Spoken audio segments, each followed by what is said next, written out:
Hello everyone, welcome back. कैसे हैं आप लोग? आशा करते हैं आप लोग बहुत अच्छे होंगे। डियर स्टूडेंट्स, आज के इस लेक्चर में हमारा टॉपिक होने वाला है दो सदिशों का गुणनफल। डियर स्टूडेंट्स, आपको पता है कि इस समय हम लोग अपने अप्लाइड फिजिक्स का थर्ड चैप्टर पढ़ रहे हैं जिसका नाम सदिश अर्थात वेक्टर्स है। डियर स्टूडेंट्स, अभी तक हमने आपको इसके पहले के सारे टॉपिक लेक्चर के माध्यम से प्रोवाइड करा दिए हैं। आशा करते हैं कि आप सभी लोगों ने उन प्रीवियस लेक्चर्स को जरूर से जरूर देख लिया होगा। अगर नहीं देखा होगा तो चैनल पे प्लेलिस्ट बनी है, जरूर से जरूर देख लीजिएगा।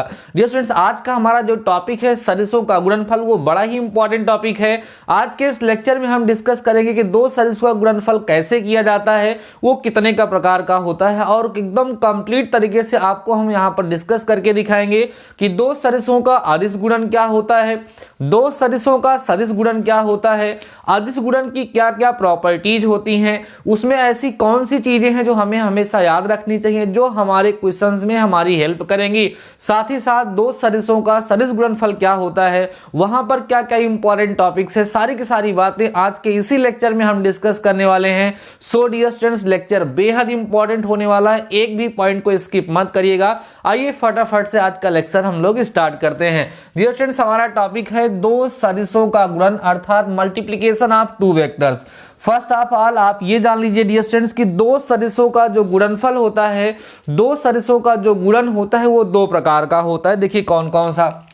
पहला डियर स्टूडेंट्स बोला जाता है दो सदिशों का अदिश गुणन। कौन सा गुणन भाई? अदिश गुणन पहले बोलते हैं हम लोग, अदिश गुणन, जिसको हम लोग बोलते हैं डियर स्टूडेंट्स स्केलर प्रोडक्ट। क्या बोलेंगे? स्केलर प्रोडक्ट के नाम से डियर स्टूडेंट्स इसको हम लोग स्केलर प्रोडक्ट्स के नाम से डियर स्टूडेंट्स इसको हम लोग जानते हैं। ध्यान से समझते चलिएगा। मैंने बताया दो सदिशों का कौन सा गुणन, अदिश गुणन, जिसको हम बोलेंगे कौन सा product dear students? Scalar product. और इसको डॉट प्रोडक्ट के नाम से भी जाना जाता है। और इसको क्या बोलते हैं डियर स्टूडेंट्स? डॉट प्रोडक्ट भी इसको हम लोग बोलते हैं। ठीक है। दूसरा जो होता है वो होता है दो सदिशों का सदिश गुणन। ध्यान समझ चलना डियर स्टूडेंट्स, कौन सा गुणन होगा? सदिश गुणन होगा, जिसको हम लोग बोलते हैं डियर स्टूडेंट्स वेक्टर प्रोडक्ट। क्या बोलेंगे? वेक्टर प्रोडक्ट बोलेंगे। या डियर स्टूडेंट्स इस वेक्टर प्रोडक्ट को हम लोग क्रॉस प्रोडक्ट के नाम से भी जानते हैं। ठीक है। तो मैंने आपको बताया कि दो सदिशों का जो गुणनफल होगा, दो सदिशों का जो गुणन होगा वो दो प्रकार का होता है, अदिश गुणन और सदिश गुणन। आइए हम लोग फर्स्ट समझते हैं कि अदिश गुणन क्या होता है और इसकी क्या क्या प्रॉपर्टीज होती हैं। साथ ही साथ किस तरीके से यहाँ पर छोटी छोटी चीज़ों को हम लोग कैलकुलेट करेंगे, जिनका यूज़ करके हम लोग न्यूमेरिकल्स को सॉल्व करते हैं। डियर स्टूडेंट्स, आइए हम लोग डिस्कस करना स्टार्ट करते हैं पहले अर्थात अदिश गुणन के बारे में। अदिश गुणन जिसको हम लोग बोलेंगे डियर स्टूडेंट्स क्या? स्केलर प्रोडक्ट बोलेंगे। स्केलर प्रोडक्ट, या इसको हम लोग क्या बोलते हैं डियर स्टूडेंट्स? स्केलर प्रोडक्ट हम लोग कह सकते हैं, या हम लोग इसको क्या कहते हैं डियर स्टूडेंट्स? डॉट प्रोडक्ट भी कहते हैं। अभी मैंने आपको बताया। ठीक है। आइए समझते हैं कि स्केलर प्रोडक्ट क्या होता है। ध्यान दीजिएगा डियर स्टूडेंट्स। कहा जाता है कि मान लीजिए कि आपके पास कोई वेक्टर है, ये कोई सदिश है, जो मान लो डियर स्टूडेंट्स ये हमारा वेक्टर ए है, और एक कोई दूसरा वेक्टर बी है डियर स्टूडेंट्स जो इससे थीटा एंगल पर झुका हुआ है।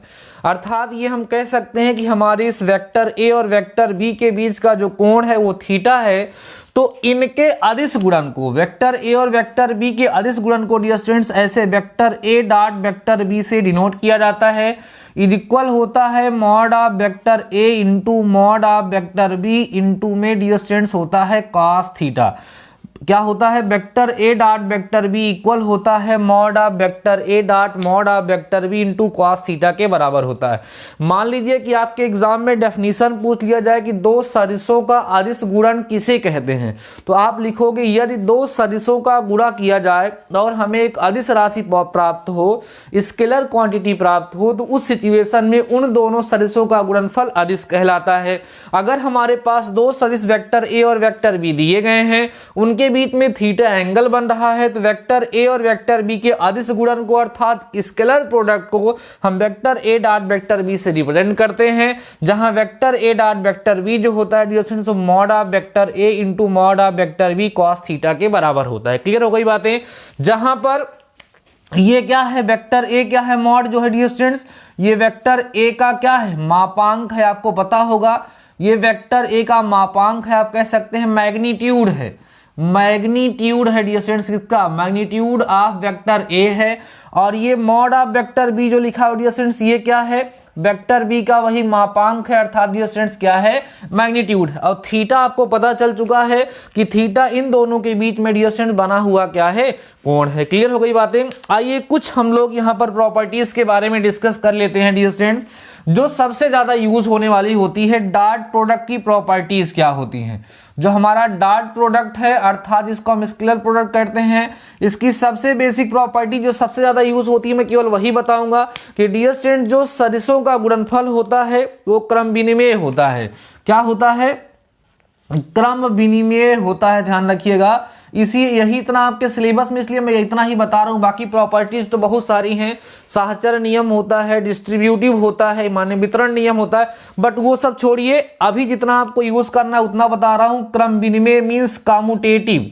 क्या होता है डियर स्टूडेंट्स, कॉम्यूटेटिव होता है, जिसका मतलब है कि अगर हम दो सदिशों का डॉट प्रोडक्ट निकालते हैं तो वो क्या होता है, कॉम्यूटेटिव होता है। कॉम्यूटेटिव का मतलब क्या होता है सर, मीन्स अगर हमारे पास कोई वेक्टर ए है और दूसरा डियर स्टूडेंट्स वेक्टर बी है, तो vector A dot vector B जो होगा हमारा डियर स्टूडेंट्स, वो vector B dot vector A के बराबर होगा। इसी को डियर स्टूडेंट्स हम लोग क्या बोलते हैं, सदिशों का अदिश गुणन का क्रम विनिमय नियम। अर्थात दो सदिशों का अगर हमें डॉट प्रोडक्ट निकालना है, अदिश गुणन निकालना है, तो अगर हम ए को बी से गुणा करें या बी को ए से गुणा करें, तो दोनों कंडीशन में उसका मान जो होगा डियर स्टूडेंट्स वो हमेशा क्या आएगा, बराबर आएगा। ठीक है, आइए अब हम लोग कुछ डिस्कस करते हैं डियर स्टूडेंट्स यहाँ कुछ स्पेशल कंडीशंस के बारे में। ठीक है, कुछ महत्वपूर्ण स्थितियां होती हैं, उनके बारे में डिस्कस करेंगे। महत्वपूर्ण स्थितियां, महत्वपूर्ण स्थितियां डियर स्टूडेंट्स हम लोग यहां डिस्कस करेंगे। ठीक है, इंपॉर्टेंट कंडीशंस कह सकते हैं, कुछ इंपॉर्टेंट कंडीशंस के बारे में डिस्कस करेंगे जो बहुत ज्यादा यूजफुल होगी। ध्यान से समझते चलिएगा, लेक्चर बेहद इंपॉर्टेंट होने वाला है। खूब ध्यान से समझिए, ऐसे छोटे छोटे टर्म्स सारी की सारी चीजें मैं क्लियर करते हुए चलूंगा, जिससे आपको न्यूमेरिकल्स वगैरह में ना कहीं कोई प्रॉब्लम नहीं होगी। डियर स्टूडेंट्स समझते चलिएगा। देखिए, जैसे हमारे पास कोई वेक्टर ए है और सर दूसरा वेक्टर बी है, तो आपको पता है कि sir vector A dot vector B जो है वो mod of vector A mod of vector B cos theta के इक्वल होता है सर, ऐसा आपको पता है। सही है, अब यहां पर हम कुछ कंडीशंस बनाते हुए चलेंगे डियर स्टूडेंट, ध्यान से समझिएगा। पहली कंडीशन है, हम लोग यहां पे कहते हैं इफ माने यदि थीटा इक्वल टू 0 डिग्री हो जाए। थीटा इक्वल टू 0 डिग्री माने दोनों सदिश संरेख हैं, या कह सकते हैं समांतर हैं, जिसके कारण उनके बीच में कोई एंगल नहीं बन रहा है। तो क्या होगा dear students, vector A dot vector B equal to क्या होगा, mod of vector A into mod of vector B और cos 0 डिग्री डियर स्टूडेंट्स यहां पर आपको मिल जाएगा। अब आपको पता है कि cos 0 की वैल्यू डियर स्टूडेंट्स कितनी होती है, 1 होती है। देयरफॉर आपको यहां से मिलेगा सर कि vector A dot vector B जो है वो mod of vector A into mod of vector B के बराबर होता है। अर्थात अगर दो सदिश समांतर हैं, अगर दो सदिश समांतर हैं अर्थात पैरेलल हैं, तो उनका डॉट प्रोडक्ट, उनका अदिश गुणन जो होगा उनके मापांकों के गुणनफल के बराबर होगा। वहां पर एंगल का कोई रोल नहीं, क्योंकि cos 0 की वैल्यू डियर स्टूडेंट्स कितनी होती है, 1 होती है। सही है, चलिए अगली कंडीशन देते हैं डियर स्टूडेंट्स। यहां पे कहा जाता है, अगली चीज ध्यान से समझिएगा आप लोग, दूसरी कंडीशन डियर स्टूडेंट्स यहां पे कहा जाता है कि if theta is equal to 90 degree हो जाए। 90 डिग्री का मतलब सबको पता है सर, 90 हो जाए अर्थात लंब हो जाए, अर्थात दो सदिश लंब होंगे, परपेंडिकुलर होंगे, तो वहां पर क्या कंडीशन हम लोगों को मिलेगी। तो डियर स्टूडेंट्स यहां पर आपको मिलेगा vector A dot vector B equal to mod of vector A mod of vector B और cos 90 डिग्री डियर स्टूडेंट्स यहां पर आपको मिलेगा। अब आपको पता है सर कि cos 90 की जो वैल्यू होती है डियर स्टूडेंट्स वो 0 होती है। मींस इस केस में आपको मिल जाएगा vector a dot vector b is equal to 0। Very very very important concept है डियर स्टूडेंट। जब कभी भी हमें दो सदिशों को, दो वेक्टर्स को डियर स्टूडेंट्स क्या दिखाना होगा, लंबवत दिखाना होगा, परपेंडिकुलर दिखाना होगा, इन दैट केस हम क्या करेंगे, उनका डॉट प्रोडक्ट 0 के बराबर करते हैं। इसको हम लोग इरेज कर लेते हैं डियर स्टूडेंट्स, को थोड़ा इरेज कर देते हैं, थोड़ा सा स्पेस मिल जाएगा हमको। आपको ये सब चीजें तो आप लोगों को समझ में आई गई होंगी यहां तक।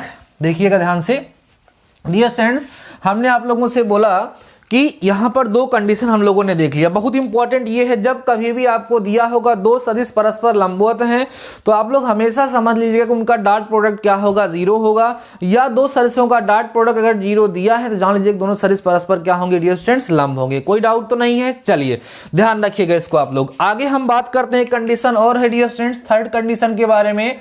हम लोग यहां बोलते हैं if theta is equal to 180 degree. Sir 180 का मतलब क्या होगा, मींस दोनों डियर स्टूडेंट्स जो वेक्टर्स है ना वो अपोजिट डायरेक्शन में है। अपोजिट डायरेक्शन माने जैसे एक वेक्टर ऐसे है, ठीक है, ये वेक्टर ए है, तो ये 180 डिग्री बनने का मतलब दूसरा वेक्टर इधर की डायरेक्शन में जा रहा है, तभी तो थीटा इक्वल टू 180 डिग्री बनेगा डियर स्टूडेंट्स। तो जब यहां पे 180 डिग्री बनेगा तो हम लोग देखते हैं कि उनका डॉट प्रोडक्ट क्या होगा। देखिएगा ध्यान से, यहां पे डियर स्टूडेंट्स हम लोग क्या कहेंगे, यहां पे बोलेंगे then vector A dot vector B is equal to mod of vector A होगा, ठीक है, into mod of vector B होगा और cos 180 डिग्री होगा डियर स्टूडेंट्स। cos 180 की वैल्यू -1 होती है, तो इस सिचुएशन में vector A dot vector B जो हो जाएगा वो इक्वल हो जाएगा minus mod of vector A mod of vector B के इक्वल हो जाएगा। इसको भी आप लोग ध्यान रखिएगा। ये थर्ड कंडीशन आप लोगों के सामने हमने प्रस्तुत की है, ये बहुत ही इंपॉर्टेंट कंडीशन है। इसके बाद समझते चलना, एकदम जबरदस्त तरीके से आपके साथ डिस्कस कर रहा हूं। इसके बाद डियर स्टूडेंट ध्यान रखिएगा, फोर्थ टॉपिक हमारा है, कहते हैं if vector A equal vector B दोनों आपस में बराबर हो, देन क्या होगा डियर स्टूडेंट्स, देन हम vector A dot vector B अगर निकालेंगे तो क्या होगा, इसको हम vector A dot vector A कह सकते हैं। और इसको जब हम लोग सॉल्व करेंगे तो मॉड ऑफ वेक्टर ए होगा into mod of vector A होगा और cos 0 डिग्री होगा, क्योंकि हम लोग क्या कर रहे हैं उसी का उसी से डॉट प्रोडक्ट निकाले तो उनके बीच में कितना एंगल बनेगा, कोई एंगल नहीं बनेगा, 0 होगा। इसलिए ध्यान रखिएगा वेक्टर ए डॉट वेक्टर ए जो होगा डियर स्टूडेंट्स वो मॉड ऑफ वेक्टर ए के स्क्वायर होता है, स्क्वायर के इक्वल होता है। ये भी आपके सामने बहुत ही महत्वपूर्ण रिजल्ट हमने प्रस्तुत किया है, इसको भी आप लोग डियर स्टूडेंट्स यहाँ पर ध्यान रखेंगे। तो देखिए ये आपके सामने एकदम कंप्लीट डिस्कशन मैंने कर दिया है डॉट प्रोडक्ट का, कि दो सदिशों का अदिश गुणन क्या होता है, उसकी जो बेसिक प्रॉपर्टी आपके सिलेबस में दी गई है वो हमने आपको बता दी है। साथ ही साथ इसमें जो कुछ कंडीशंस होती हैं कि थीटा इक्वल टू 0 डिग्री पर क्या होगा, दोनों वेक्टर्स लंबवत होंगे तो क्या होगा, दोनों सदिश दोनों वेक्टर्स अगर विपरीत दिशा में होंगे अपोजिट डायरेक्शन में होगा तो क्या होगा, अगर दोनों सदिश समान होंगे तो क्या होगा, ये सब चीजें हम लोग डिस्कस कर लिए। अब डियर स्टूडेंट्स हम लोग थोड़ा समझ लेते हैं एंगल बिटवीन टू वेक्टर्स। ध्यान समझिएगा, एंगल बिटवीन टू वेक्टर्स। अगर मान लीजिए हमें दो सदिश दिए गए हैं, दो सदिशों के बीच का कोण निकालना है तो हम लोग कैसे निकालेंगे। टॉपिक है डियर स्टूडेंट्स दो सदिशों के बीच का कोण, दो सदिशों के बीच का कोण, ठीक है। अगर हमारे पास दो वेक्टर्स दिए गए हैं, दो सदिश दिए गए हैं, इनके बीच का हमें कोण निकालना है तो कौन सा फार्मूला हम लोग यूज करेंगे। डियर स्टूडेंट्स आपको पता है, अभी मैंने आपको बताया कि vector A dot vector B equal होता है mod of vector A into mod of vector B cos theta के बराबर होता है। अब देखो ध्यान से डियर स्टूडेंट्स, अगर मान लो यहां से आपको कॉस थीटा निकालना हो तो कैसे निकालोगे, कॉस थीटा इक्वल हो जाएगा vector A dot vector B upon mod of vector A mod of vector B के डियर स्टूडेंट्स क्या हो जाएगा, बराबर हो जाएगा। इसकी सहायता से हम दो वेक्टर्स अर्थात दो सदिशों के बीच के कोण को भी आसानी से फाइंड कर सकते हैं। क्लियर हो गई बातें, कंप्लीट आपको समझ में आ गया होगा। अब आइए हम लोग देखते हैं कि इसको हम लोग अप्लाई कैसे करेंगे। डियर स्टूडेंट्स को आप लोग नोट कर लीजिएगा, अप्लाई करने का क्या मतलब है सर, मीन्स रियल में अगर हमें दो वेक्टर्स दिए गए हैं और हमें डियर स्टूडेंट्स करना क्या है, उन दो वेक्टर्स को गुणा करना है तो हम लोग कैसे उसको करेंगे। उसके लिए थोड़ा सा डियर स्टूडेंट्स हम लोगों को यूनिट परपेंडिकुलर वेक्टर के बारे में डिस्कस करना होगा। यूनिट परपेंडिकुलर वेक्टर के बारे में डिस्कस करने के पश्चात देन हम आपको समझाएंगे कि हम दो वेक्टर्स को किस तरीके से मल्टीप्लाई कर सकते हैं, किस तरीके से उसका हम डॉट प्रोडक्ट निकाल सकते हैं। देखो डियर स्टूडेंट्स, क्या है टॉपिक है हमारा, unit perpendicular vector, unit perpendicular vectors, ठीक है। एकांक लंब सदिश डियर स्टूडेंट्स को बोलते हैं, एकांक लंब सदिश, एकांक लंब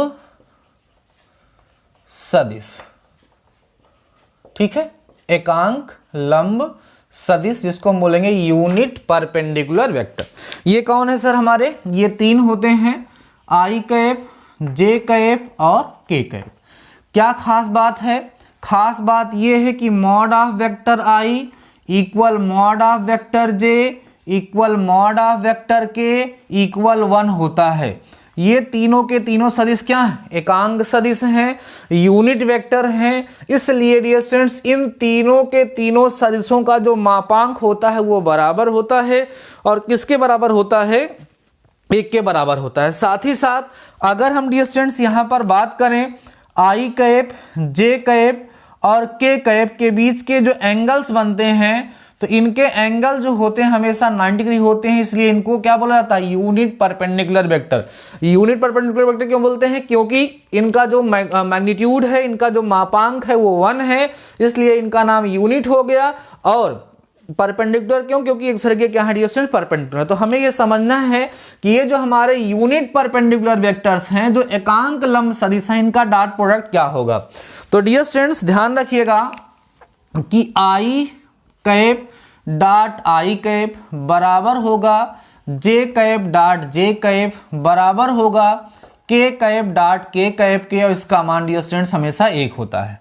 क्यों होता है थोड़ा सा आप देख सकते हैं, क्योंकि dear students I cap dot I cap निकालोगे तो मॉड ऑफ आई कैप आएगा, ठीक है, into mod of I cap आएगा, इंटू में कॉस 0 डिग्री, इसलिए हो गया यहाँ पे कॉस 0, क्योंकि आई का आई के साथ, जे का जे के साथ और के के साथ जो एंगल बनेगा वो 0 डिग्री होगा। और आपको पता है डिस्टेंस कॉस 0 की वैल्यू 1 होती है, और ये एकांक सदिश है, इसलिए सब की वैल्यू कितनी होगी, 1 होगी। तो finally I cap dot I cap की वैल्यू कितनी हो जाएगी, 1 हो जाएगी। इसी तरीके से डियर स्टूडेंट जे कैप डॉट जे कैप और के कैप डॉट के कैप की वैल्यू भी कितनी होती है, 1 होती है। इसको आप लोग याद रखेंगे, अभी हम लोग जब क्वेश्चन सॉल्व करेंगे तो हम लोग इसको क्या करेंगे, यूज करेंगे, ठीक है। अगली चीज ध्यान रखिएगा डियर स्टूडेंट्स, अगली चीज जो हमारी है वो ये है कि अगर मान लीजिए कहीं पर आपने किया, क्या किया sir, I dot J cap किया, ठीक है, या जे डॉट आई कैप किया, दोनों का मतलब एक ही है यहाँ पे, या आपने जे कैप, ठीक है, डॉट के कैप किया, या आपने के कैप डॉट आई कैप किया, या जे कैप किया, ठीक है, के कैप डॉट आई कैप किया, डियर स्टूडेंट्स इन सब की वैल्यू जो होती है वो 0 होती है। अब इसका भी रीजन आपको जानना होगा कि सर क्यों होती है, तो आइए एक दिखा देते हैं।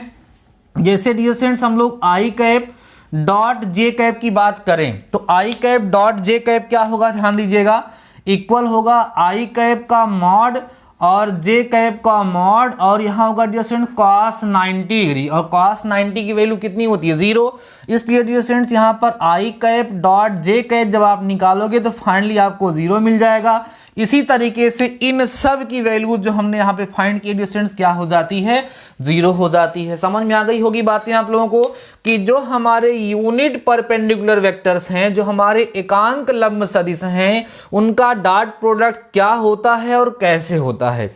आइए अब हम लोग समझ लेते हैं कि मान लीजिए डियर स्टूडेंट्स हमारे पास कोई एक वेक्टर दिया है, vector A equal to a1 I cap plus a2 J cap plus a3 K cap. Dear student suppose करिए हमारे पास एक वेक्टर है और दूसरा वेक्टर भी हमारे पास दिया है b1 आई कैप प्लस b2 जे कैप प्लस b3 के कैप। डियर स्टूडेंट्स और हमें करना क्या है, इन दोनों वेक्टर्स अर्थात इन दोनों सदिशों का हमें डियर स्टूडेंट्स क्या करना है, डॉट प्रोडक्ट निकालना है। डॉट प्रोडक्ट मीन्स हमें क्या निकालना है, vector A dot vector B निकालना है। तो कैसे निकालेंगे, a1 आई कैप, ठीक है, plus a2 J cap plus a3 K cap dot B1 I cap plus B2 J cap plus B3 K cap.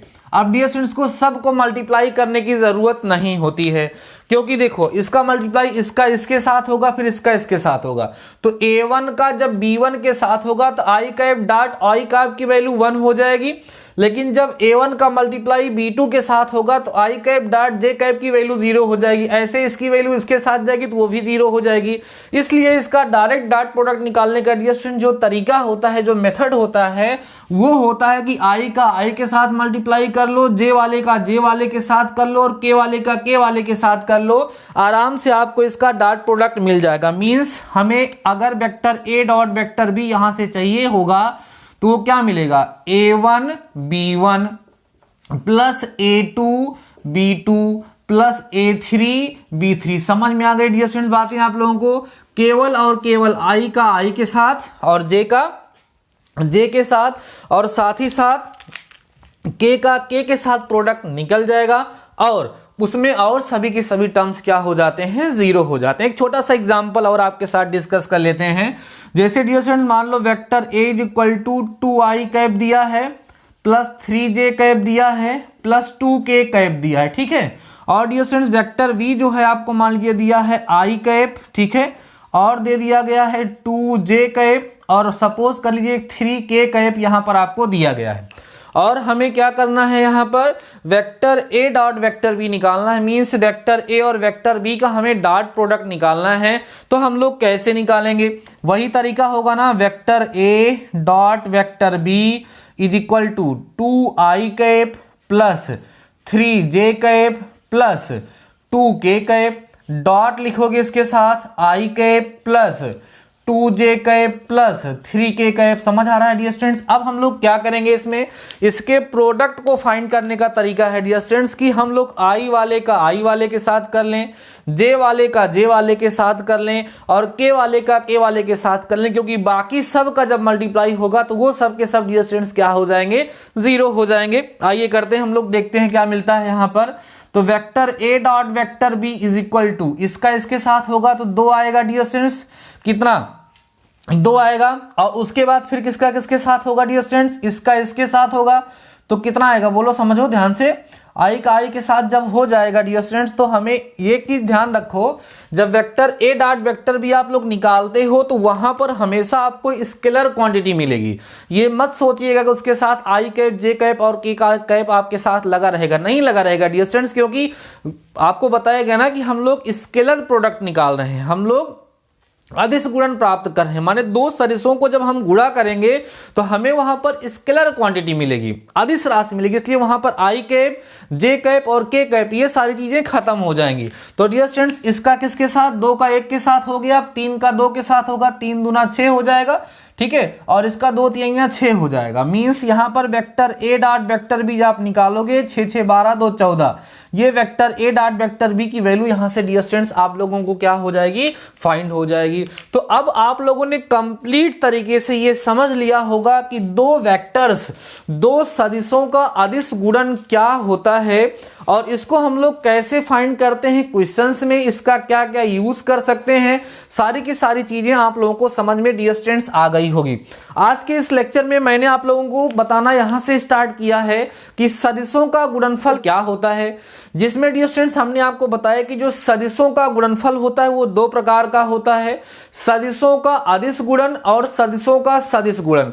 हमने आपको सदिशों का अदिश गुणन पढ़ाना स्टार्ट किया, जिसमें मैंने आपको बताया डियर स्टूडेंट्स कि सदिशों का अदिश गुणन क्या होता है, उसको किस तरीके से फाइंड किया जाता है, उसकी क्या क्या प्रॉपर्टीज होती हैं, साथ ही साथ अगर 2 सदिश लंब हैं या 2 सदिश समांतर हैं या 2 सदिश हमें दिए गए हैं उनकी दिशाएं विपरीत हैं, अपोजिट डायरेक्शन में वो लोग जा रहे हैं, तो उनके बीच में क्या रिलेशन होता है। और विद एग्जांपल हमने आपके साथ ये भी डिस्कस कर लिया डियर स्टूडेंट्स कि 2 सदिशों को अगर हम डॉट प्रोडक्ट के माध्यम से उनकी वैल्यू को फाइंड करना चाहते हैं, उनका डॉट प्रोडक्ट निकालना चाहते हैं, तो हम लोग किस तरीके से उनको फाइंड कर सकते हैं। डियर स्टूडेंट्स अब हमारा जो नेक्स्ट टॉपिक होगा उस टॉपिक का नाम होगा 2 सदिशों का कौन सा गुणन भाई, 2 सदिशों का डियर स्टूडेंट्स हम लोग पढ़ेंगे अब सदिश गुणन। आइए समझ लेते हैं थोड़ा सा कि दो सदिशों का सदिश गुणन क्या होता है, और फिर उसके बारे में भी हम लोग धीरे धीरे डिस्कस करेंगे। डियर स्टूडेंट्स, आइए हम लोग समझते हैं दो सदिशों का सदिश गुणन क्या होता है। ध्यान दीजिएगा, दो सदिशों का सदिश गुणन, ध्यान देना डियर स्टूडेंट्स, दो सदिशों का कौन सा गुणन? सदिश गुणन ना, जिसको हमने क्या बोला था कि वेक्टर प्रोडक्ट आर, हम लोग इसको क्या बोलते हैं डियर स्टूडेंट्स? क्रॉस प्रोडक्ट, ठीक है, ऑफ टू वेक्टर्स, है ना। दो सदिशों का कौन सा गुणन भैया? सदिश गुणन क्रॉस प्रोडक्ट क्या होता है? आइए हम लोग समझते हैं डियर स्टूडेंट्स।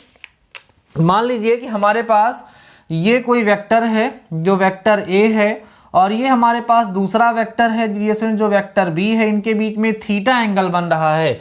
तो इस सिचुएशन में हमारा, ध्यान देना, हमारा जो वेक्टर ए और बी का क्रॉस प्रोडक्ट होता है, इसको वेक्टर ए क्रॉस बी से ऐसे दिखाते हैं, और ये इक्वल होता है mod of vector A into mod of vector B sine theta N cap के बराबर होता है। ध्यान दीजिएगा डियर स्टूडेंट्स, अगर हमारे पास ए और बी दो सदिश हैं तो इन दोनों सदिशों के सदिश गुणन को इस साइन से क्रॉस से दिखाते हैं।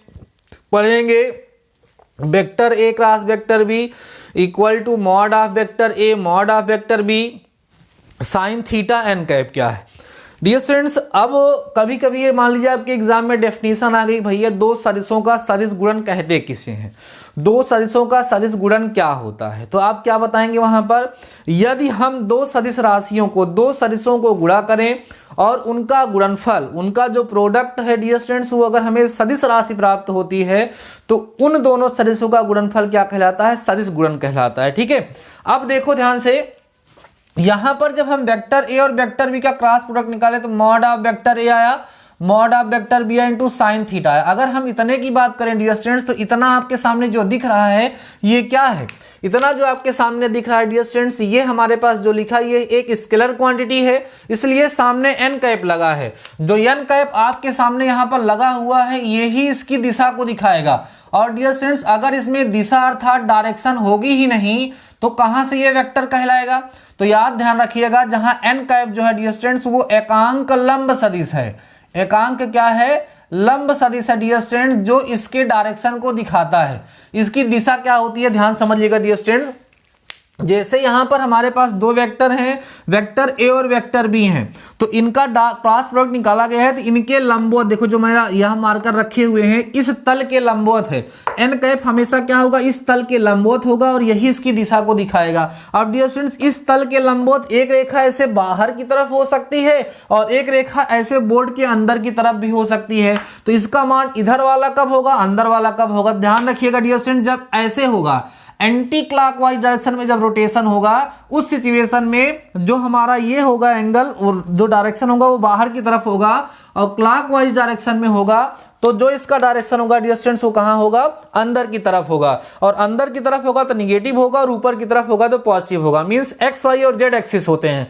जेड एक्सिस का पॉजिटिव डायरेक्शन भी होता है, निगेटिव होता है। तो निगेटिव की तरफ जाएगा तो माइनस के कैप, पॉजिटिव की तरफ जाएगा तो प्लस के कैप।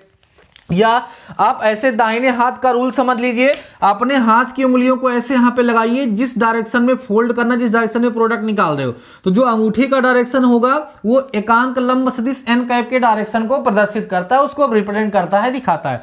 देख रहे हैं ध्यान से, ये उंगलियों की दिशा ये जा रही है तो अंगूठा ऊपर की तरफ जाएगा, तो इसका डायरेक्शन कहां होगा? बाहर की तरफ होगा, इस तल के लंबवत होगा। इस तल के कहां होगा डियर स्टूडेंट्स? लंबवत होगा, बाहर की तरफ होगा। और अगर हम इस डायरेक्शन में इसको घुमा दे तो अंगूठा अंदर की तरफ जा रहा है तो इसकी दिशा कहां हो जाएगी? अंदर की तरफ हो जाएगी। ये आपको समझना है डियर स्टूडेंट्स यहां पर। ठीक है, आइए हम लोग समझते हैं कि इसकी कुछ बेसिक प्रॉपर्टीज कौन कौन सी होती हैं। पहली चीज तो आप लोग ये ध्यान रखिएगा डियर स्टूडेंट्स, वहां पर बताया गया था कम्यूटेटिव होता है, तो ये क्रॉस प्रोडक्ट जो होता है डियर स्टूडेंट्स वो कम्यूटेटिव नहीं होता। डियर स्टूडेंट्स, कम्यूटेटिव क्यों नहीं होता, क्रम विनिमय क्यों नहीं होता है, उसका रीजन भी आपको शायद समझ में आ रहा होगा कि ये कम्यूटेटिव अर्थात क्रम विनिमय क्यों नहीं होता है। क्रम विनिमय ना होने का कारण है कि जब हम vector A cross vector B निकालेंगे इसका डायरेक्शन ऐसे अपवर्ड डायरेक्शन में होगा, और vector B cross vector A निकालेंगे तो इसका अंदर की तरफ डायरेक्शन होगा डाउनवर्ड, तो डायरेक्शन चेंज हो जाएगी, मींस उसकी वैल्यू चेंज हो जाएगी। तो इसका मतलब ये है कि we can say that vector A cross vector B does not is equal to vector B cross vector A. हमारा जो vector A cross vector B होगा डियर स्टूडेंट्स वो vector B cross vector A के बराबर नहीं होगा, अर्थात ये क्रम विनिमय नहीं होता है। उसके बाद जो हम अगली बात किए थे उस पर आइए चर्चा कर लेते हैं। नंबर पहली condition dear student theta equal to 0 degree ले लेते हैं। जब 0 डिग्री ले लेंगे डियर स्टूडेंट्स तो vector A cross vector B क्या होगा, मॉड ऑफ वेक्टर ए होगा, मॉड ऑफ वेक्टर बी होगा इंटू साइन 0 डिग्री होगा। ठीक है, अब साइन 0 की वैल्यू सर कितनी होती है, 0 होती है, अर्थात vector A cross vector B equal to कितना आ जाएगा डियर स्टूडेंट, 0 आ जाएगा। अर्थात हम कह सकते हैं कि अगर दो सदिश समांतर हैं अर्थात पैरेलल हैं तो in case of cross product उन दोनों का क्रॉस प्रोडक्ट कितना होगा, 0 होगा। ठीक है, अगली बात देखिएगा ध्यान से डियर स्टूडेंट्स, यहां बोलेंगे इफ थीटा इक्वल टू कितना सर 90 डिग्री हो जाए तो क्या होगा, vector A cross vector B dear student जब हम लोग फाइंड करेंगे इन दैट केस क्या होगा, mod of vector A mod of vector B और साइन 90 डिग्री। ठीक है, यहां पर तो एन कैप लगेगा ही लगेगा, उससे कोई दिक्कत नहीं है, यहां पर भी एन कैप लगा दीजिए। साइन 90 वैल्यू डियर स्टूडेंट्स कितनी होती है, 1 होती है, तो यहां से आपको मिलेगा vector A cross vector B equal to mod of vector A mod of vector B, और साइन 90 वैल्यू n होगी तो यहां पर एन कैप आपको डियर स्टूडेंट्स क्या होगा, मिल जाएगा। समझ आ रही है बातें ना। तो इस तरीके से दो कंडीशन हो गई, एक 0 डिग्री और एक 90 डिग्री। अगली कंडीशन देखिएगा, अगली कंडीशन जो हम लोग वहां पर सीखे थे theta equal to dear students क्या हो जाए, 180 डिग्री हो जाए। अगर थीटा इक्वल टू 180 डिग्री होगा तो क्या होगा, थोड़ा देखिएगा। इस सिचुएशन में dear students vector A cross vector B जो होगा वो इक्वल होगा mod of vector A mod of vector B और साइन 180 डिग्री। ठीक है, एन कैप। अब इसकी वैल्यू भी डियर स्टूडेंट्स 0 होती है, साइन 180 की वैल्यू भी क्या होती है, 0, तो ये फिर से 0 हो जाएगा, means vector A cross vector B जो होगा डियर स्टूडेंट्स वो क्या हो जाएगा, 0 हो जाएगा। ये कंडीशन भी आपको आसानी से समझ में आ गई होगी। क्लियर हो गई बातें। अब सुनिए ध्यान से, अगली चीज हमारी जो है, जो हम लोगों को विशेष रूप से ध्यान देना है डियर स्टूडेंट्स वो ये है कि जो सदिश हमारे होते हैं, जो हमारे दो वेक्टर्स होते हैं, अगर मान लीजिए उनका हमें क्रॉस प्रोडक्ट निकालना होगा तो हम लोग उनका क्रॉस प्रोडक्ट निकालेंगे कैसे। उसके अतिरिक्त अभी हम लोगों ने एकांक लंब सदिश के बारे में पढ़ा था, ध्यान दीजिए, एकांक लंब सदिश, ध्यान दो डियर स्टूडेंट्स, एकांक लंब सदिश के बारे में भी मैंने आपको पढ़ाया था। क्या थे वो, ठीक है, यूनिट परपेंडिकुलर वेक्टर, क्या नाम था, यूनिट परपेंडिकुलर वेक्टर्स के बारे में हम लोगों ने डिस्कस किया था। वहां के लिए हम लोग देख लेते हैं यहां पर क्या रिजल्ट मिलेगा डियर स्टूडेंट, ध्यान रखिएगा। यहां पर जब हम लोग उसके रिजल्ट की बात करेंगे तो क्या निकलेगा कि I cap cross I cap equal to J cap cross J cap equal to K cap cross K cap equal to 0। जहां उसकी वैल्यू 1 होती थी डियर स्टूडेंट्स वहां इसकी वैल्यू क्या हो जाएगी, 0 हो जाएगी। लेकिन डियर स्टूडेंट्स अगर हम आई कैप क्रॉस जे कैप कहेंगे तो ये के कैप हो जाएगा, और जे कैप क्रॉस के कैप कहेंगे तो ये आई कैप हो जाएगा, और के कैप क्रॉस आई कैप कहेंगे तो डियर स्टूडेंट्स ये जे कैप हो जाएगा। क्यों, क्योंकि देखो ये दोनों लंब सदिश हैं। थोड़ा समझा देता हूं, अगर आई कैप क्रॉस जे कैप निकाल रहे तो क्या मतलब होगा, इसका मॉड ऑफ आई कैप और into mod of J cap और साइन 90 डिग्री और एन कैप, तो ये तो 1 हो गया, ये भी 1 हो गया। तो अब एन कैप आई और जे के जो लंबवत होता है वो डियर स्टूडेंट्स कौन होता है, के कैप होता है, इसलिए आई कैप क्रॉस के जे कैप की वैल्यू कितनी हो जाएगी, के कैप हो जाएगी। अब अगर इसी के ऑर्डर को आपने चेंज कर दिया तो सारा काम उल्टा होना शुरू हो जाएगा। क्या मतलब हुआ सर, जैसे आपने जे कैप क्रॉस आई कैप निकाला तो ये माइनस के कैप हो जाएगा, और के कैप क्रॉस जे कैप निकाला तो ये माइनस आई कैप हो जाएगा, और अगर आई कैप क्रॉस के कैप निकाला तो ये माइनस जे कैप, क्योंकि यहां पर डायरेक्शन का प्रभाव पड़ेगा। समझ में आ गया डियर स्टूडेंट्स। इस तरीके से आप लोगों ने एकांक लंब सदिश अर्थात यूनिट परपेंडिकुलर का यूज करके भी क्रॉस प्रोडक्ट निकालना सीख लिया। तो आपको समझ में आ गया कि दो सदिशों का सदिश गुणन अर्थात क्रॉस प्रोडक्ट क्या होता है, कैसे निकाला जाता है, ये क्रम विनिमय नहीं होता है, इसमें कौन कौन सी स्पेशल कंडीशंस होती हैं, साथ ही साथ डियर स्टूडेंट्स एकांक लंब सदिश की कंडीशन में इनकी वैल्यूज कैसे निकलती हैं। ठीक है, आइए अब हम लोग बात कर लेते हैं थोड़ा सा कि जैसे हमने आपको बताया कि दो सदिशों का हम लोग डॉट प्रोडक्ट कैसे निकालते हैं, वैसे ही डियर स्टूडेंट्स हम लोग यहाँ पर डिस्कस करेंगे कि दो सदिशों का क्रॉस प्रोडक्ट हम लोग कैसे फाइंड करते हैं। तो डियर स्टूडेंट्स दो सदिशों का जो क्रॉस प्रोडक्ट होता है ना, उसको फाइंड करने के लिए हम लोग डिटर्मिनेंट का यूज करते हैं। तो जो डियर स्टूडेंट्स हमारे क्लास 12th पास हैं उन्होंने तो डिटर्मिनेंट के बारे में पढ़ा होगा, लेकिन जो क्लास 11th किए हैं उन्होंने भी पढ़ा होगा, लेकिन जो क्लास 10th किए हैं वो नहीं पढ़े होंगे। बट मैं फिर भी आपको सिखाने वाला हूँ डियर स्टूडेंट, देखिए ध्यान से। जैसे मान लो वेक्टर ए इक्वल टू आपको 2i कैप दिया है प्लस 3j कैप दिया है plus 4k cap dear students दिया है, और वेक्टर बी जो है मान लीजिए आपको 5i कैप दे दिया गया प्लस j कैप दे दिया गया प्लस 2k कैप दे दिया गया, और आपसे पूछ रहा है कि आप मुझे क्या फाइंड करके बताइए sir, vector A cross vector B को फाइंड करके दिखाइए। तो आप इसको कैसे फाइंड करेंगे? तो डियर स्टूडेंट्स इसकी वैल्यू को फाइंड करने के लिए हम लोग डिटर्मिनेंट का यूज करते हैं।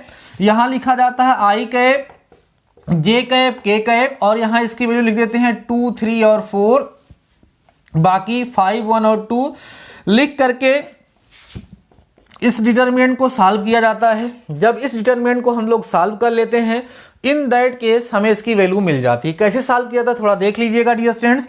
आई कैप इसको लिखते हैं, इसको बोलते हैं पहली पंक्ति के सापेक्ष प्रसार किया जाएगा। आई कैप जब लेंगे तो आई जिस पंक्ति में है उसको जिस स्तंभ में उसको छोड़ देते हैं, इन दोनों का तिरछा गुणा हो जाता है, 3 दूना 6 हो जाएगा, और डियर स्टूडेंट्स 4 एक कम 4 यहाँ पर हो जाएगा। इसका चिन्ह प्लस होगा, इसका माइनस, इसका प्लस होगा, तो यहाँ माइनस लगेगा, लिखा जाएगा माइनस j कैप, ये और ये छूट जाएगा, 2 दूना 4 हो जाएगा डियर स्टूडेंट्स, 5 चौका 20, तिरछा गुणा हो जाता है, और प्लस यहाँ पे डियर स्टूडेंट्स लिख दिया जाएगा कितना k कैप लिखने के बाद ये और ये छूट जाएगा, इसका इससे गुणा हो जाएगा, 2 एक कम 2, 5 तिहाइयां 15।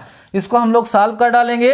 कैसे समझ लीजिए, जब हमने आई को लिया तो आई जिस स्तंभ में है, जिस पंक्ति में, वो छूट जाएगा, 3 दूना 6 और 8 4 एक कम 4, ये हो गया, माइनस j कैप, ये जिसमें था उसको छूट गया, 2 दूना 4, 5 चौके 20, ये हो गया, के जिसमें था छूट गया, फिर 2 एक कम 2, 5 ये 15। इसको हल कर लेंगे हम लोग, 6 में से 4 गया डियर स्टूडेंट्स, 2 आएगा तो 2i कैप यहाँ हो जाएगा। इसके बाद यहाँ पर 20 में से 4 घटेगा, माइनस 16 होगा, तो माइनस 16 प्लस 16 j कैप यहाँ पे आपको मिल जाएगा, माइनस 13 आएगा, माइनस 13k कैप मिल जाएगा। ये डियर स्टूडेंट्स आपको vector A cross vector B की वैल्यू यहाँ पर मिल जाएगी। हो सकता है ये जो क्रॉस प्रोडक्ट मैंने आपको करके दिखाया है, या हो सकता है आपको कम समझ में आया हो। अगर आपको समझ में आया है तो आज की इस वीडियो में हम आपको एक टास्क दे देते हैं।